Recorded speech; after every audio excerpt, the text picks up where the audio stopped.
Bonjour à tous, bienvenue dans l'émission qui parcourt le temps musical et vous raconte l'histoire des plus grands tubes. Aujourd'hui, j'ai choisi un des succès les plus importants du groupe AC/DC, la chanson Back in Black sortie en 1980. Back in Black a marqué le retour d'ACDC sur la scène musicale après la mort du chanteur Bon Scott un an plus tôt. Hommage à ce dernier, il a connu un véritable triomphe et a été récompensé par de nombreux disques de platine, notamment en raison de sa formidable chanson-titre. Back in Black reposait sur le son inoubliable de la guitare de Malcolm Young, mise en valeur par Mutt Lange, ainsi que sur la voix aiguë de Brian Johnson, successeur de Bon Scott.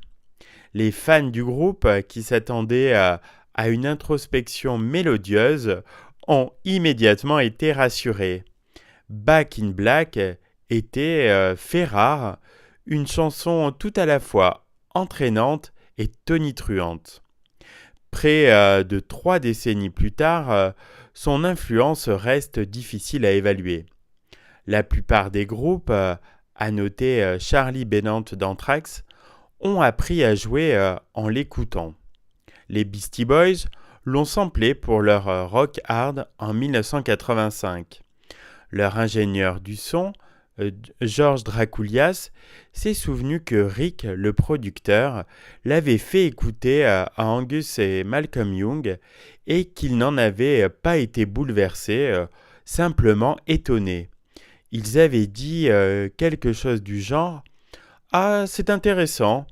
Mais la batterie n'est-elle pas trop forte ? En 1995, dans le magazine classique rock Back in Black, a été désignée comme la meilleure chanson d'ACDC. Même John Oates de Alan Oates a approuvé ce choix, déclarant que le morceau était simple et élégant dans le genre heavy.